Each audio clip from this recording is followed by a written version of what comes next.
So this is my homemade IBM Model 9577, which is a MCA bus, 486DX266. It's just a 33 megahertz 5 volt CPU socket, so I can actually put and have tested the AMD 5x86 133 in like a Kingston or an Evergreen package that has the integrated voltage regulator.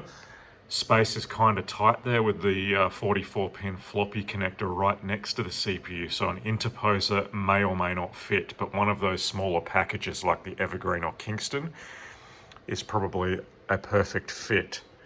I'm currently testing the setup with a Model 8556 power supply, which uses the same connectors, but I will be modifying a standard power supply to work with this machine.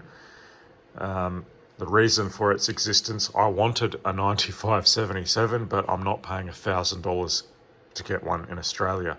There's just none here, and to get one from overseas, I'm looking at like $500 in postage plus the cost of the machine, which is just utterly absurd. It's just not happening. To pick up these parts was actually quite cheap in comparison. This was the cheapest motherboard on eBay, or planar as IBM call it. It's like $80. Untested, which is usually a red flag, meaning it doesn't work, but in this case it did actually work. The riser card, you can get either the 76 or the 77 riser card. That's the only difference between the models, is the riser card and the height of the case, as far as I'm aware. Putting in the higher 77 riser turns it into a 77. I don't actually have a case for that for this machine, so I'm going to actually draw one from scratch. That's my next project, now that I have a proof of concept that the thing is actually working.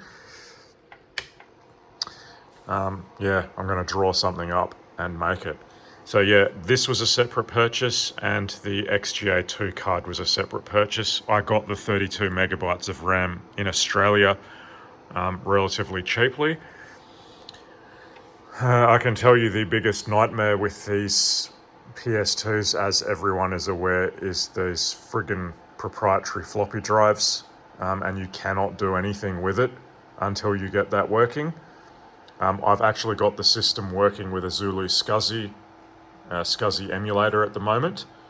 That was reasonably straightforward to set up, but to do the initial setup I had to make this janky looking cable here, which is basically cutting the 5 and 12 volt supply going to the 34 pin connector, and the Bermuda, as this is known as. Yeah, this is how the 44 pin connector is, and I can't remember specifically which line it was pin 4 and 5 I joined together there to enable 1.44 meg mode. But be aware, that cable only works for the reference disk and the diagnostics disk, setting up the system partition. Once you've done that, you're on your own. This cable absolutely will not work to boot the machine into an operating system. I had to actually put this Zulu SCSI onto another IBM to install MS-DOS, and then format the other, I formatted the partitions once I was able to boot into DOS on this 77. And the Zulu SCSI actually supports CD-ROM ISOs, so I put the Windows 95 ISO as a drive on there and set up the CD-ROM drivers. And as you can see, Windows 95 is installed on my Model 77, and it's actually quite snappy. And there's the virtual CD-ROM drive.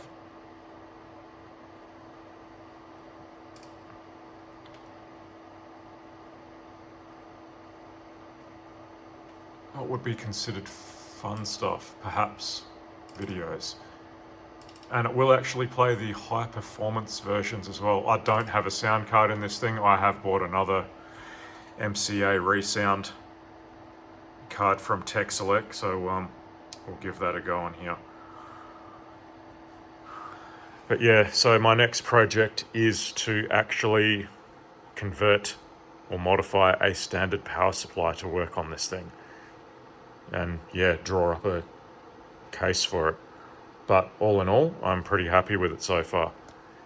Just that initial setup, absolute nightmare. I have created the Bermuda style floppy cable for the genuine IBM floppy drive, which I have also purchased on eBay. So yeah, that's what I've been up to. And yeah, it just works. Obviously with no sound other than the PC speaker, which kind of sucks, but it is what it is. I wanted a decent MCA machine, and now I've got one. Interestingly, these XGA2 cards kind of suck. You only get high color mode in 640 by 480. Anything above that seems to be 256 colors. I don't know if that's the Windows 95 driver doing that, but maybe that's just how it is. But performance-wise, seems to be A1.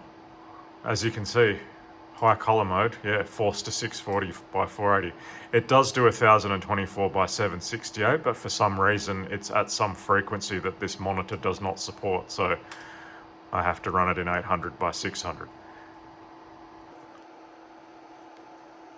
Another interesting quirk with this XGA2 card, and again, I don't know if it's the driver or it's a peculiarity with the card, but I can't go into DOS mode after Windows. The video signal just cuts off, so it doesn't seem to be switching back to text mode.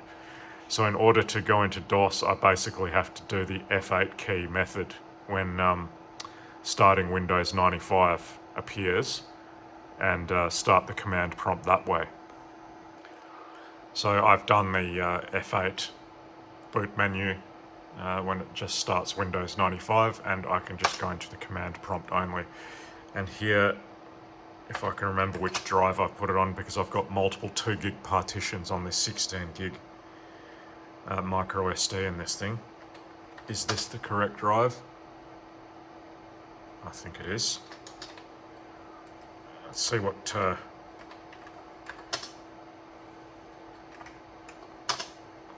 Doom runs like.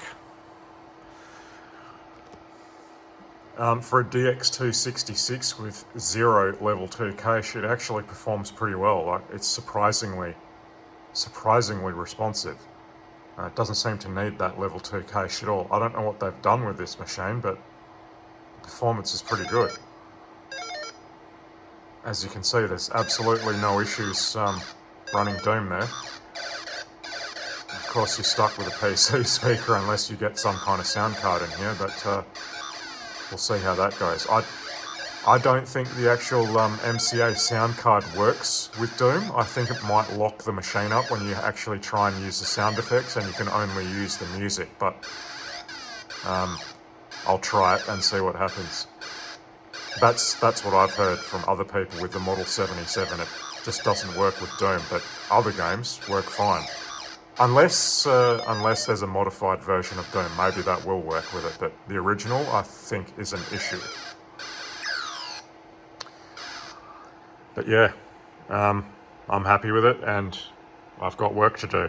Design a case, but firstly I need to modify a power supply, make sure that's going to work, because this 8556 power supply is not mine, it belongs to a friend. I've repaired it, but I can't keep it, so I need to make a power supply solution, and I'm not paying $277 for a real Model 77 power supply. That's just not happening.